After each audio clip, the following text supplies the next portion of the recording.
Hi guys, welcome back to accountant notes. तो आज के इस वीडियो में हम देखेंगे कि टैली में हम जब लेजर क्रिएट करते हैं तो उसके अंडर में हमें कौन कौन से ग्रुप ऐड करना है गाइस। तो उसका हम थोड़ा डिटेल में मीनिंग एंड एग्जांपल देखने वाले हैं गाइस। लास्ट वीडियो में हमने देखा था कॉन्ट्रा वाउचर्स का कैसे एंट्री करना है एंड उसके टाइप कौन कौन से है। तो अगर आपने वो वीडियो चेकआउट नहीं किया है तो आप प्लीज चेकआउट कर लो। ये हमारे टैली प्राइम का बेसिक टू एडवांस का कंप्लीट कोर्स चल रहा है गाइस। ओके। तो नाउ हमें लेजर का ग्रुप सिलेक्ट कैसे करना है गाइस, तो वो हम देखते हैं। जैसे यहाँ पे मैंने एक वर्ड फाइल क्रिएट किया है गाइस। तो फर्स्ट अगर हम देखेंगे यहाँ पे क्रिएट में आ जाएंगे, देन लेजर में। तो यहाँ पे जैसे मुझे कोई पार्टी का लेजर क्रिएट करना है तो यहाँ पे मैं उसका कौन सा अकाउंट में क्या डालूं, तो हम फर्स्ट से देखने वाले। ओके। ओके, तो फर्स्ट गाइस हमारा है बैंक बैंक अकाउंट। तो बैंक अकाउंट मतलब जो भी गाइस आपके बिजनेस का जो भी अकाउंट्स होगा, मतलब आप जहाँ पे जॉब करे वो कंपनी का जितना बैंक अकाउंट होगा, जैसे करंट अकाउंट हो गया, सेविंग अकाउंट हो गया या बिजनेस अकाउंट, तो वो सारी चीजें जाएगी यहाँ पे बैंक अकाउंट में, जो ये ग्रुप है फर्स्ट वाला। जैसे हमारा HDFC में बैंक अकाउंट है तो HDFC बिजनेस अकाउंट है, तो HDFC, देन यहाँ पे हम डालेंगे बैंक अकाउंट। तो ये हमारा बैंक अकाउंट हो जाएगा। देन यहाँ पे आपको अकाउंट नंबर आपका डालना है, IFSC कोड, स्विफ्ट कोड, सारे जो आपकी कंपनी के डिटेल्स है वो आपको ऐड करना है। तो ऐसे जो भी बैंक के अकाउंट्स होंगे वो आपको यहाँ पे डालना है बैंक अकाउंट में। इतना क्लियर है गाइस। तो इसका डेफिनेशन अगर हम सिंपल वर्ड्स में देखते हैं, accounts that a business use to keep money in the bank for daily transaction. जैसे करंट अकाउंट हो गया या जो भी हमारे बॉस है उनका सेविंग अकाउंट हो गया, वो सारे बैंक अकाउंट है तो वो बैंक में जाएगा। ओके, ये फर्स्ट हो गया। Then bank OCC account, overdraft cash credit. मतलब गाइस इसका डेफिनेशन हम देखते, a special bank account that lets a business take a loan by keeping stock और असेट एज अ सिक्योरिटी। मतलब हम जो भी क्रेडिट में कैश लेते हैं, जो भी बिजनेस के लिए या इंडिविजुअल भी हम ले सकते हैं guys, तो कैश क्रेडिट में लेते हैं उसमें हमें कुछ सिक्योरिटी देना पड़ता है, जैसे हमारा असेट हो गया या हमारा कोई स्टॉक हो गया। तो यहाँ पे जो जितने भी अकाउंट OCC होंगे, मतलब आपके कोई बॉस बोलेंगे ये मेरा OCC अकाउंट है, ये पंजाब नेशनल बैंक में मेरा OCC अकाउंट है। अगर मतलब OCC का ओवरड्राफ्ट कैश क्रेडिट, मतलब उन्होंने कुछ कैश क्रेडिट लिया हुआ है, तो वो आप ऐड करोगे यहाँ पे OCC अकाउंट में। जैसे पंजाब में लिख देते हो, पंजाब में ले रहे अकाउंट कैश क्रेडिट, तो हम यहाँ पे OCC डालेंगे। जो कि यहाँ पे आप देख सकते हो लोन्स लाइबिलिटी, मतलब बाद में हमें वो पेमेंट भी करना है तो वो हमारा लाइबिलिटी हो जाएगा। ओके। तो ये हो गया हमारा बैंक। और सिमिलरली गाइस अगर हम नीचे देखते हैं बैंक ऑडी अकाउंट, बैंक का ऑडी अकाउंट मतलब ओवरड्राफ्ट फैसिलिटी, जो भी an account that allows the business to withdraw more money than available up to a limit. मतलब जो भी बैंक का कोई लिमिट रहता है, आप जैसे OD ओवरड्राफ्ट अकाउंट क्रिएट करते हो उसमें आपको वो लोग लिमिट देते हैं। अगर आपके अकाउंट में 5,000 कैश है तो आप वहां पे 50,000 विड्रॉ कर सकते हो, ऐसा उनका लिमिट रहता है गाइस। तो अगर आपके ऑफिस का या बिजनेस का कोई OD अकाउंट है, जैसे क्रेडिट में बैंक क्रेडिट है, कुछ क्रेडिट कार्ड हो गया या एक्सिस बैंक में या HDFC में OD अकाउंट हो गया, तो ऐसे जो भी बैंक्स होंगे, जैसे यहाँ पे क्रेडिट कार्ड है किसी आपके सर का, तो वो आप ले लोगे बैंक OD अकाउंट में। ओके, सिमिलरली ठीक है। देन हम नीचे आ जाएंगे, ब्रांच एंड डिवीजन। तो गाइस इसका मतलब क्या है, definition, use to keep record of different business location और ब्रांचेस। मतलब कि गाइस जो भी, मतलब मेरा एक कंपनी है, we have a company of V Fashion, V Fashion नाम का मेरा एक कंपनी है। तो उसका मेन ऑफिस मेरा मुंबई में है और मेरा गुजरात में ब्रांच है एंड साउथ डिवीजन में है कुछ। तो हम यहाँ पे जो भी हमारा अकाउंट रहेगा, जैसे मैं लिखूंगी वी फैशन गुजरात वाला ब्रांच है, गुजरात, ठीक है। तो यहाँ पे इसको मैं डाल दूंगी division, branch and division, simple. Okay. तो ये हमारा ये लेजर हो गया, ठीक है। इसको ब्रांच डिवीजन, मोस्टली तो गाइस इसका हमें कुछ रिक्वायरमेंट नहीं रहता है जब हम एंट्रीज करते, बट ये हमें नॉलेज होना चाहिए कि जब ब्रांचेस डिफरेंट डिफरेंट कंपनी की हो तभी हमें ये यूज करना है group. Okay. Then capital account. Capital account मतलब guys money invested by the owner into the business. मतलब जब भी हम कोई कंपनी स्टार्ट करते हैं, जैसे मैं मेरा कोई बिजनेस में स्टार्ट कर रही हूँ, तो मैंने 1 लाख रुपीज अपना कैश डाला है या कुछ भी पेमेंट डाला है उसमें मैंने, तो उसको बोलते हैं कैपिटल। तो ये मेरा कैपिटल हो गया, ओनर्स कैपिटल। अगर मेरा पार्टनरशिप बिजनेस है तो उसमें जो मेरा पार्टनर्स कुछ पैसा अमाउंट देगा कुछ में, तो वो पार्टनर्स कैपिटल हो जाएगा। ऐसे जो भी इनिशियल इन्वेस्टमेंट हम जब बिजनेस स्टार्ट करते हैं, तो जैसे यहाँ पे मैंने डाला है, मेरा नाम उर्वशी, तो मैं यहाँ पे उर्वशी और मैंने कैपिटल अकाउंट में फंड डाला है, तो कैपिटल बिजनेस में फंड डाला है तो वो कैपिटल अकाउंट में आ जाएगा। देन आपको ओपनिंग बैलेंस में लिखना है 1 लाख रुपीज। जैसे मैं 1 लाख डालती हूँ तो यहाँ पे 1 लाख, और ये क्रेडिट रहेगा। तो ऐसे हम यहाँ पे जो कैपिटल अकाउंट रहता है, पार्टनर्स हो या बिजनेस का कोई ओनर हो, तो उसको बोलते हैं कैपिटल अकाउंट। तो वो सारे अकाउंट्स जो रहेंगे वो आपको डालना है कैपिटल अकाउंट में। ठीक है। Then guys cash in hand. Cash in hand तो सिंपल है guys, the amount of physical cash available with the business.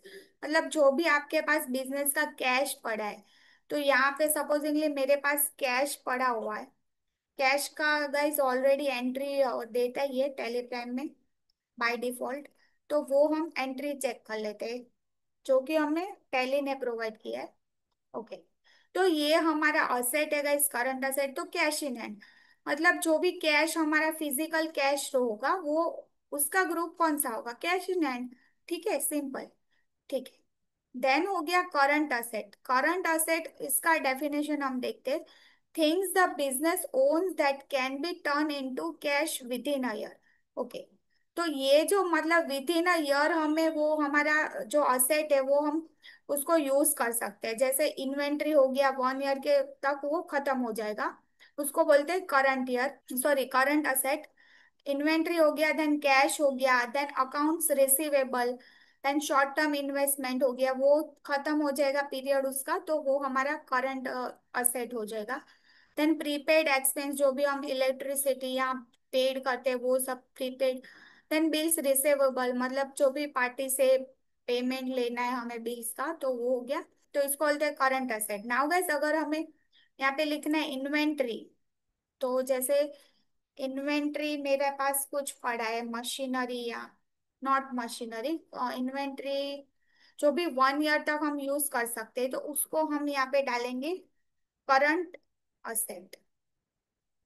तो ये हमारा करंट असेट हो जाएगा। ठीक है। ओके। तो ये current asset. Then current liability, money the business needs to pay within a year. तो ये विद इन अ ईयर हमें मिलने वाला है, मतलब यूटिलिटीज। देन ये हमें पेड करना है, तो मतलब करंट लाइबिलिटी क्या हो गया, सैलरी पेएबल जो भी इसका है, जैसे बिल्स रिसीवेबल तो bills payable, salary payable, creditors को पेमेंट करना, ये सारी चीजें हमें with in a year complete करना है, तो ये हमारा करंट लाइबिलिटीज है। सिंपल। जैसे मैंने किसी से लोन लिया है, तो यहाँ पे मैं कोई भी नाम जैसे दिव्या, तो उसको मुझे पेमेंट करना है विद इन 5-6 मंथ में, तो ये मेरा हो जाएगा लाइबिलिटी पर कौन सा, करंट लाइबिलिटी। ओके। देन हो गया डिपॉजिट्स असेट। तो डिपॉजिट मीन्स का, डिपॉजिट से हमें समझ आता है जो हमने डिपॉजिट किया हुआ है, money kept with others as a security for future service. तो उसका एग्जांपल है एडवांस रेंट और इलेक्ट्रिसिटी, टेलीफोन डिपॉजिट जो भी प्रीपेड रिचार्ज करवाते। देन एफडी हो गया सिक्योरिटी डिपॉजिट, तो ये सारी हम डिपॉजिट में डाल सकते हैं। Okay. Then direct expenses. Direct expenses कौन से है guys, cost directly related to making product and service, मतलब डायरेक्टली हमें चाहिए ही चाहिए, वो डायरेक्ट एक्सपेंस है। जैसे वर्कर को जो भी सैलरी या वेजेस मिलता है, तो वो हो गया। देन रॉ मटेरियल कॉस्ट हो गया, फैक्ट्री रेंट हो गया, ये सारे डायरेक्टली कनेक्टेड टू प्रोडक्ट है, तो इसको बोलते हैं डायरेक्ट एक्सपेंसेस। ठीक है। Workers, raw material cost, factory rent. ठीक है। जैसे जैसे गाइस हम लेजर क्रिएट करेंगे, कौन कौन से ग्रुप कौन से अंडर आएगा, आप जैसे ही काम करोगे इसके ऊपर, आपको इसको इन डेप्थ आपको समझ में आएगा। अभी हम सब सिर्फ थियरी, देन हमारा जो टेलीग्राम का कंप्लीट कोर्स चल रहा है, इसमें हम सारी चीजें डिटेल में देखेंगे। तो लेजर भी हम जब क्रिएट करेंगे तब हम देखेंगे इसमें कौन कौन से ग्रुप्स अंडर ग्रुप्स आएंगे गाइस। तो अभी इसको हम बेसिकली समझ लेते हैं कौन सा ग्रुप्स है। ओके। तो ये डायरेक्ट एक्सपेंस हो गया। देन डायरेक्ट इनकम सिमिलरली, जो भी main income from selling goods और service, same sales service income product revenue, तो ये हमारी डायरेक्ट इनकम हो गई गाइस। देन यहाँ पे duties and taxes. Now guys taxes and duties the business page और कलेक्ट्स, मतलब जो भी कलेक्ट्स मतलब जो वैट होता है तो वो हम कलेक्ट करते हैं। जीएसटी होता है, जीएसटी में एसजीएसटी आईजीएसटी सीजीएसटी सारे टैक्सेस जो होते हैं, कस्टम ड्यूटी, तो वो सारी चीजें ड्यूटीज एंड टैक्सेस में। जैसे ही हम लेजर क्रिएट करेंगे यहाँ पे, हम जैसे सीजीएसटी क्रिएट करेंगे, सीजीएसटी जो कि हमारा 18% रहता है, तो ये सारे किस में आ जाएगा, सीजीएसटी हमारा आ जाएगा यहाँ पे ड्यूटीज एंड टैक्स। ओके, ये हमारी करंट लाइबिलिटीज है। तो जो भी टैक्सेस होगा वो हम अंडर ग्रुप डालेंगे ड्यूटीज एंड टैक्सेस में। Okay. Then expenses. Expenses direct, वो तो same as a direct expense, जो भी हमारा बिजनेस से डायरेक्ट एक्सपेंस होता है। जैसे हमने यहाँ पे और एग्जांपल देखते हैं, मटेरियल कॉस्ट हो गया, मैन्युफैक्चरिंग वेजेस हो गया, फ्यूल फॉर प्रोडक्शन हो गया, या कोई भी अदर एक्सपेंस हो गया रिलेटेड टू बिजनेस, तो उसको हम डायरेक्ट एक्सपेंस बोल सकते हैं। देन इनडायरेक्ट बिजनेस, ऐसे ही हम office rent, salary of admin staff, electricity bill, तो इसको हम इनडायरेक्ट एक्सपेंस भी बोल सकते हैं। ओके। देन यहाँ पे fixed asset, things the business use for a long time, जैसे मशीनरी हो गया गाइस, फर्नीचर हो गया, जैसे हम कंप्यूटर यूज करते हैं, पीसी यूज करते हैं, लैपटॉप यूज करते हैं, बिल्डिंग्स, ये सारी चीजें गाइस हमारी फिक्स्ड असेट है। ओके।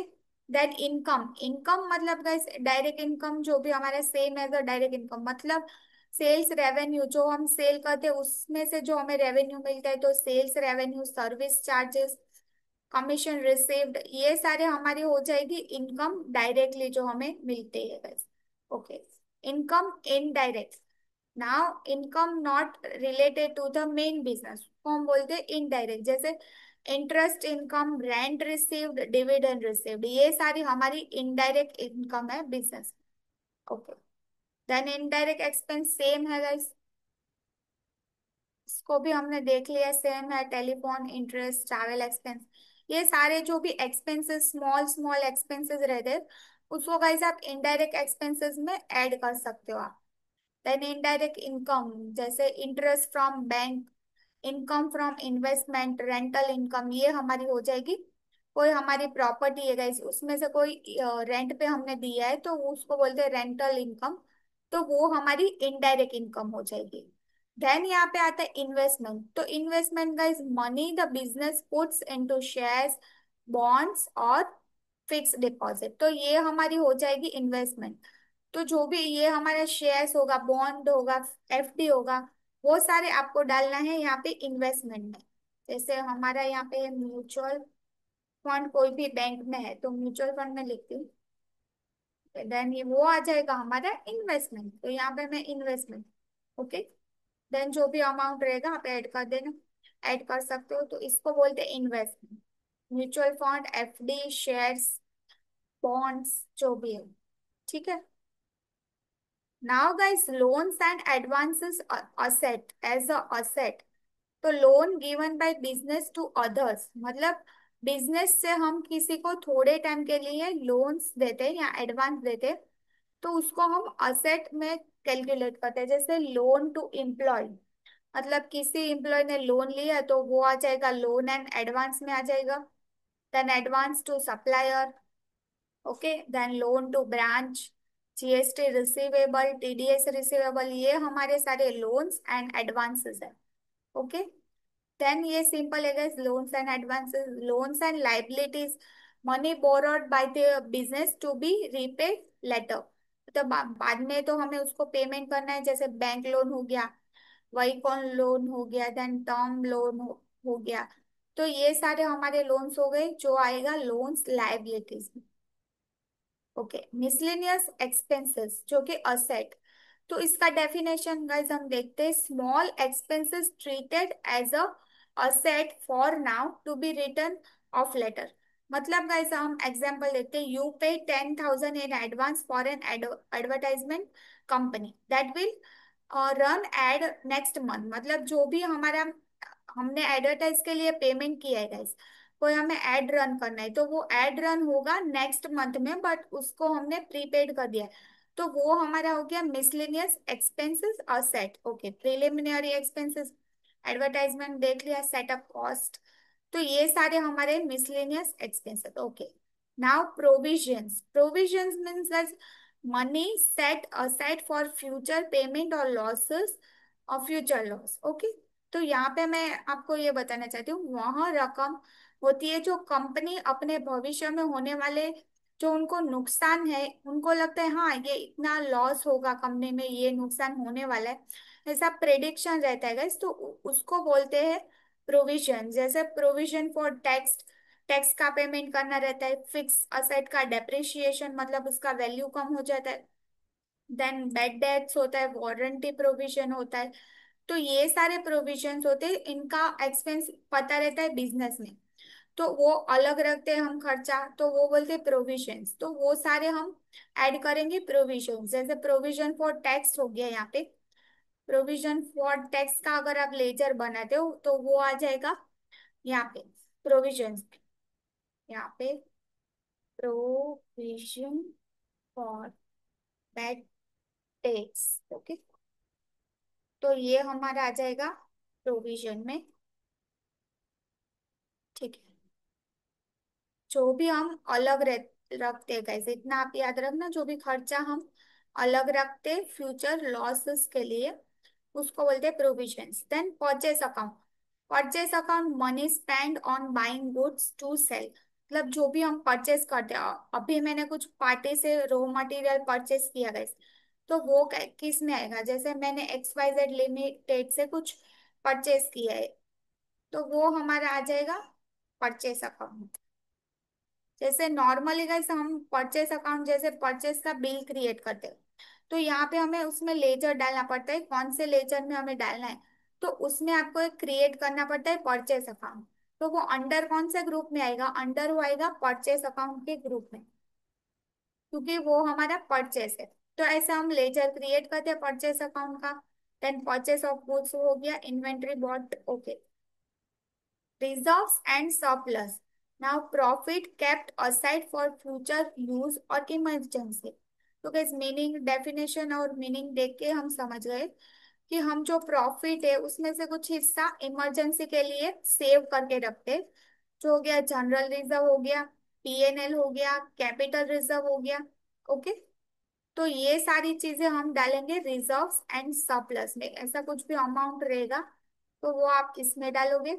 तो गाइस यहाँ पे नेक्स्ट है रिटेन अर्निंग्स। तो इसका मतलब है profit kept in the business instead of giving out as a dividend. मतलब जो भी हमारा कुछ बिजनेस में प्रॉफिट हुआ है वो हम किसी को प्रोवाइड नहीं करते हैं। जैसे हमारे पार्टनर्स हो गए तो हम थोड़ा प्रॉफिट जो बचा के रखते, जो हम बिजनेस में यूज करेंगे गाइस, तो और हमारे शेयर होल्डर्स को भी नहीं देते डिविडेंड, तो उसको बोलते हैं रिटेन अर्निंग्स। जैसे last year profit, distribution profit undistributed, उसको डिस्ट्रीब्यूट नहीं करना है गाइस क्योंकि वो बिजनेस में ही यूज होगा। Then net profit retain. Okay, तो ये अगर ऐसा कोई प्रॉफिट होता है गाइस तो वो रिटेन अर्निंग्स में आएगा। देन सेल्स अकाउंट, जो भी हम सेल्स के रिकॉर्ड रखते हैं guys, जैसे हम सेल का लेजर जैसे क्रिएट करते हैं तो वो आएगा सेल्स अकाउंट में। देन एक्सपोर्ट सेल्स, जिसको हमें एक्सपोर्ट सेल्स का हम लेजर क्रिएट करते हैं तो वो कौन से अकाउंट में आएगा, वो आएगा सेल्स अकाउंट में। देन रिटेल सेल्स, ये सारे अकाउंट्स है जो हम अंडर ग्रुप में डालेंगे, जो भी हम सेल करते गए वो सेल अकाउंट में आएगा। ठीक है, नाउ सिक्योर लोन्स। जैसे कंपनी के लिए हम अगर कोई लोन लेते, सिक्योर लोन, लोन अगेंस्ट कोई सिक्योरिटी हम देते उसको बोलते सिक्योर लोन। जैसे यहाँ पे loans taken by keeping something valuable as security, जैसे हम होम लोन हो गया, कार लोन हो गया, लोन अगेंस्ट प्रॉपर्टी हो गया, बिजनेस का कोई लोन हो गया, तो उसको सिक्योर लोन बोलते हैं। ठीक है, तो वो सारे हम अंडर ग्रुप में डालेंगे सिक्योर लोन्स। ओके, तो नेक्स्ट है सन्ड्री क्रेडिटर्स। सन्ड्री क्रेडिटर्स मतलब गाइस हम किसी से गुड्स उधार लेते हैं, जैसे उसका डेफिनेशन मीनिंग देखते, पीपल और company from whom the business has bought goods on credit, उधार में हम जिससे क्रेडिट गुड्स लेते हैं। जैसे यहाँ पे ABC traders, XYZ supplier, wholesaler. तो यहाँ पे हमने एबीसी ट्रेडर्स से कुछ गुड परचेस किया है, तो ये हमारा हो जाएगा सन्ड्री क्रेडिटर्स। ओके, ये हमारा है करंट लाइबिलिटीज, जिसको हमें पेमेंट करना है गाइस, तो जिसको पेमेंट करना है उसको बोलते हैं क्रेडिटर्स। तो ये हो गया, ये हो गया, ठीक है। देन सन्ड्री डेटर्स, जैसे क्रेडिटर से हमें पेमेंट उसको देना है, तो डेटर से हमें पेमेंट लेना है, मतलब इसको हमने माल सेल किया है। यहाँ पे पीपल और company who boat the goods from the business on credit, मतलब हमारे बिजनेस से उन्होंने माल परचेस किया है, ठीक है। तो वो हो गए हमारे डेटर्स। तो जैसे हमने एबीसी से लेके हमने किसी को बेचा है, XYZ को हमने बेचा है माल, तो वो हमारा हो जाएगा डेटर्स। तो वो हमारा हो जाएगा करंट असेट। ओके, तो डेटर्स हो गया। उसके एग्जांपल आप देख सकते हो, जॉन एंटरप्राइज को हमने दिया, रिटेल कस्टमर को दिया, XYZ ट्रेडर्स को दिया। ओके, देन आ जाएगा सस्पेंस अकाउंट।